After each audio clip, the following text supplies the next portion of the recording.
All right, guys, welcome back to the channel. This is DEFISILPODCAST. So today we're going to be looking at terms you should consider before you should marry any lady or woman. Terms that you should consider.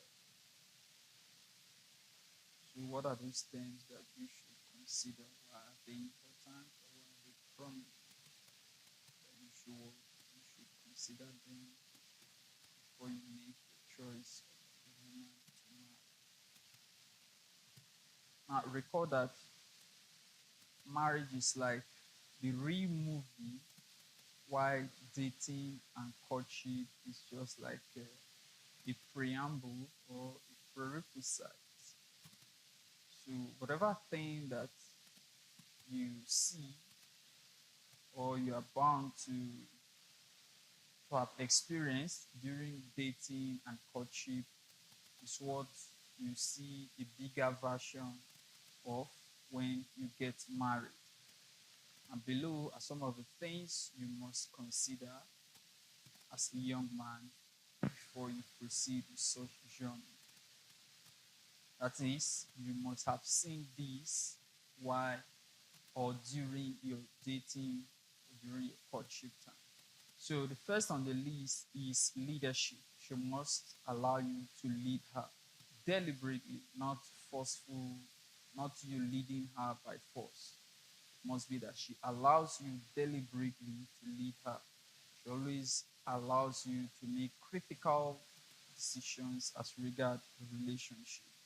Then two, she must have earned your commitment. That is, you did not just commit to her for no reasons. You see certain character, certain attributes in her that made you to become committed to her. Not that she compels you, not that anyone compelled you to become committed to her. She earned it. She she did some certain behavioral characteristics or behavior in a woman, and based on such behaviors, you chose her to what to become your woman. So she must have earned your commitment.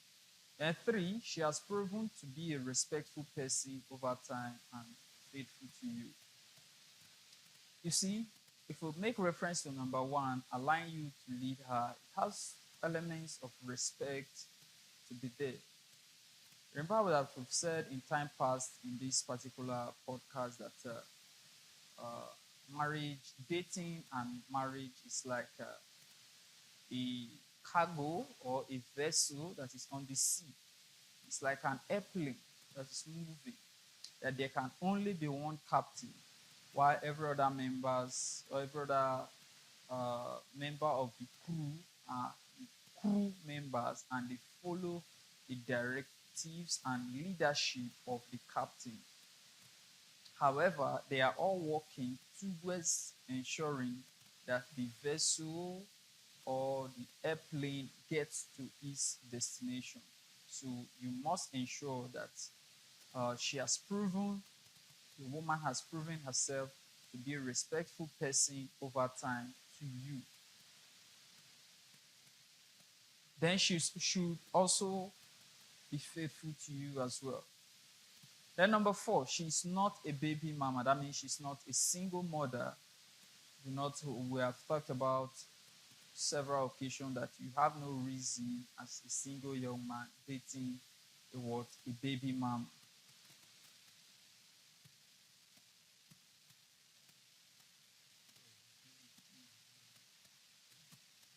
Then number five, she does not have daddy issues. When we say daddy issues, she's not the type uh,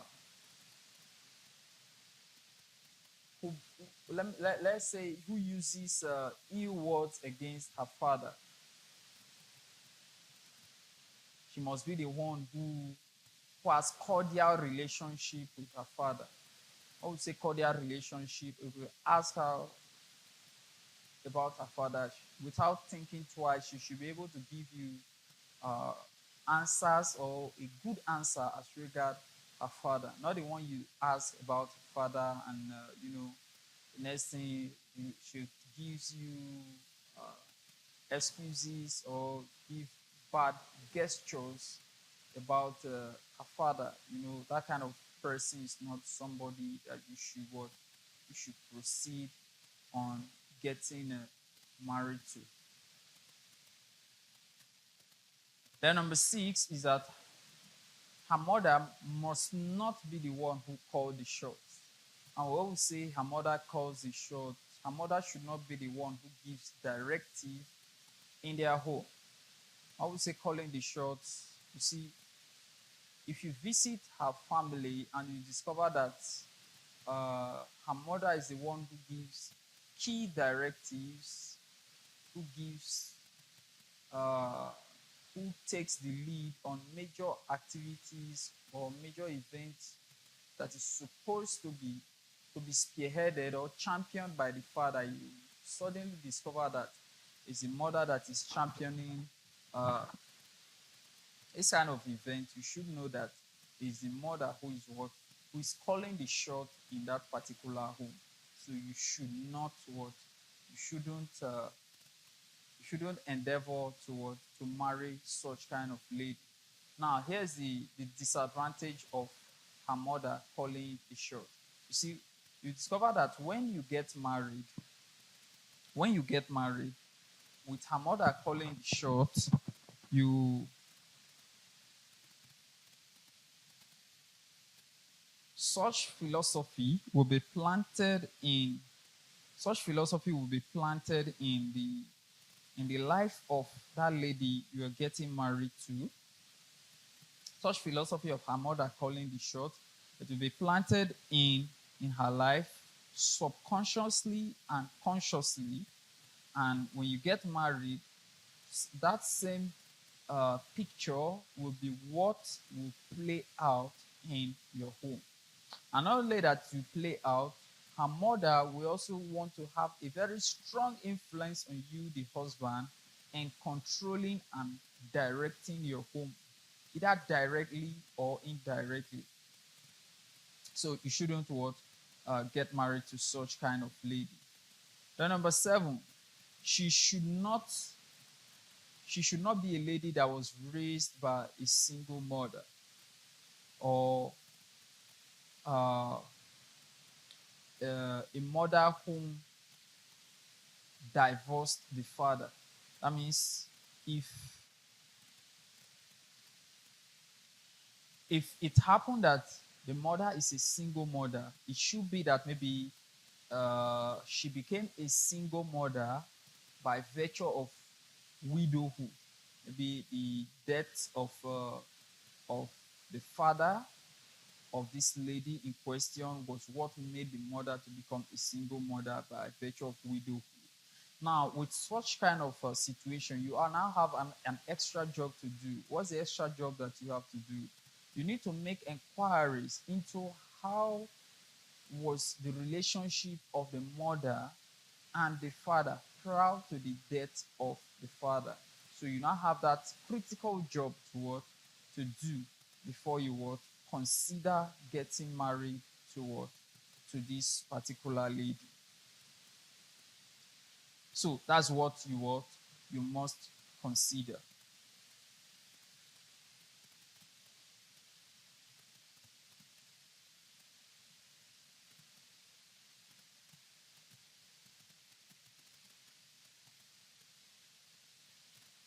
Then number eight, she is not your ex. She must not be your ex who have gone to date someone else and came back to you, uh, and you guys continue dating. And why is this dangerous? Now, if a lady dated you and she left you, went to date someone else, and she came back to you. Now, this is simply the reason why this happened is because she discovered that where she left you for, the grass was not greener on that particular side. Hence, the reason she came back. So she has now discovered that you are a better person than where she went to. So she is now coming back to meet you. And believe me, returning back to meet you, she is not the same person that left you. That's what you should know. She's not the same person that actually left you. She is now a different person. So do not what? Do not give thoughts to such. Don't take her in with such kind of personality. Let her what? Let her be. The person she went to date and their relationship didn't work out, she should go back to meet such person. Do not date a lady that you once dated and you people broke up and during this period of breakup, she went and dated someone else, then came back to you. Do not what? Get married to such ladies. And number nine, a lady that has uh, never confessed to cheating on you. And when we say confess to cheating on you, maybe either you caught her or you confront by virtue of maybe you had evidences, you got information, and you confronted her and she confessed to cheating on you. Do not what? Get married to her. So it must be that she has never confessed to cheating on you. Then number 10, she hasn't dated your friend or your brother. Now, if she has dated your friend or your brother, then you know something means something is wrong somewhere. Now, recall that Abraham Lincoln said that your friend is someone who shares same enemy as you do. So, someone who could not date your brother or who could not date your friend, why is she coming to date you? Something that is very critical that you must give a thought to. Do not what? Do not proceed with such. No, your brother is somebody that you might have some level of life philosophy with, even if it's not 100%.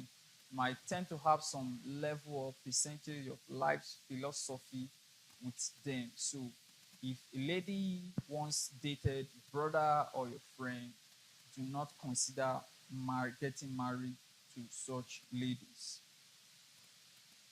Then number 11, eh, do, if you must marry, do not marry a lady who is a feminist. If you get married to a lady who is a feminist or who believes in gender equality, you set a hard time for yourself, and it will be very difficult for you to what, for you to pilot that marriage and have a successful marital bliss or successful marital journey.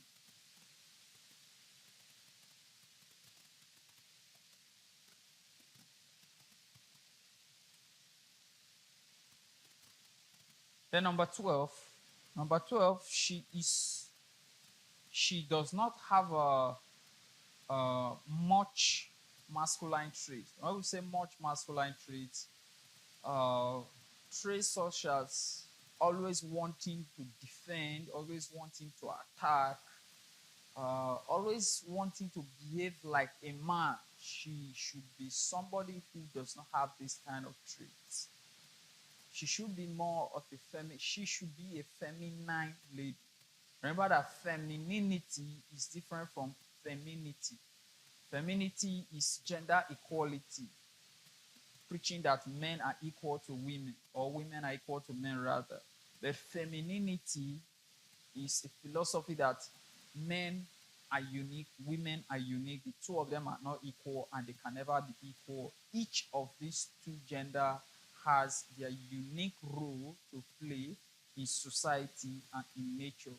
So she should not what be a feminist. Then number 13, uh, your woman should not be more experienced than you, either in terms of education, in terms of finance, in terms of resources. She should not what? She should not be richer than you. She should not be more learned or widely exposed than you. I know a lot of people, this particular number 13 will trigger a lot of reaction, but you see, somebody who is more experienced than you, who is more exposed than you, You will find it difficult trying to lead or trying to uh, dominate over such person, or trying to be the one who champion uh, the affairs that is overseeing that particular kind of person. Because whatever thing you say, you should kind of see it as what is this? What is this one saying? Why are you telling me this? Listen, I have been to XYZ location.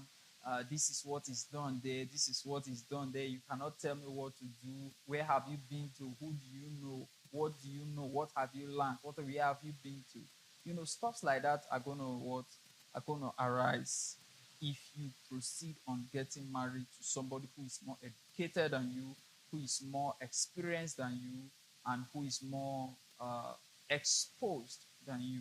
So you shouldn't consider such as a decision to embark on. Then the number 14 is a lady who is domesticated. That is, when we say lady who is domesticated, was now under agriculture we have uh, domestic animals. Under elementary agriculture, we have what we call domestic animals, and we have what we call wild animals. Now, when we say a lady who is domesticated, these are ladies who believes in family values. They don't want to use their own hand to destroy their own lives. They they believe that the home is sacred. They believe that marriage is sacred and it should be given respect. It should be given credibility. It should be guarded and protected by all means and at all costs. And it should be given what? It should be given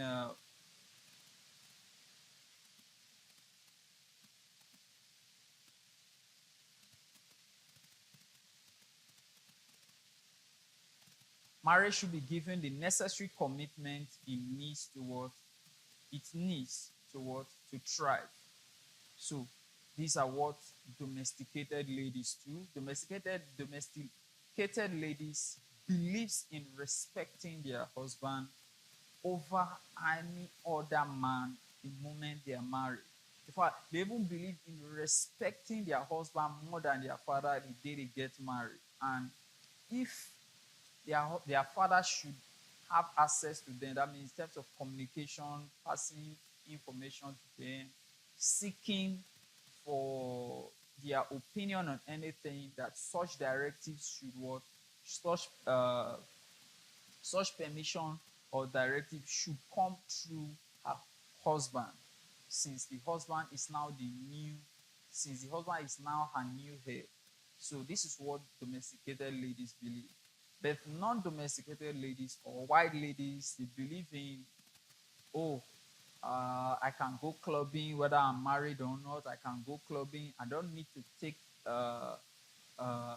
to take permission from my husband before I do anything I do. I can go to anywhere I wish to go to. I can go do anything at any time. My husband, whether I take permission from him or not, I don't care. I can do whatever I wish to do, and it's none of my husband's work. It's none of my husband's business. So this is the difference between domesticated lady and non-domesticated ladies. So that's the 14 terms that you should what consider when marrying a woman or before you marry a particular lady. So this for young men, and I'll catch you in the next video. This is just a part one. We'll be looking at part two in the next video. Bye.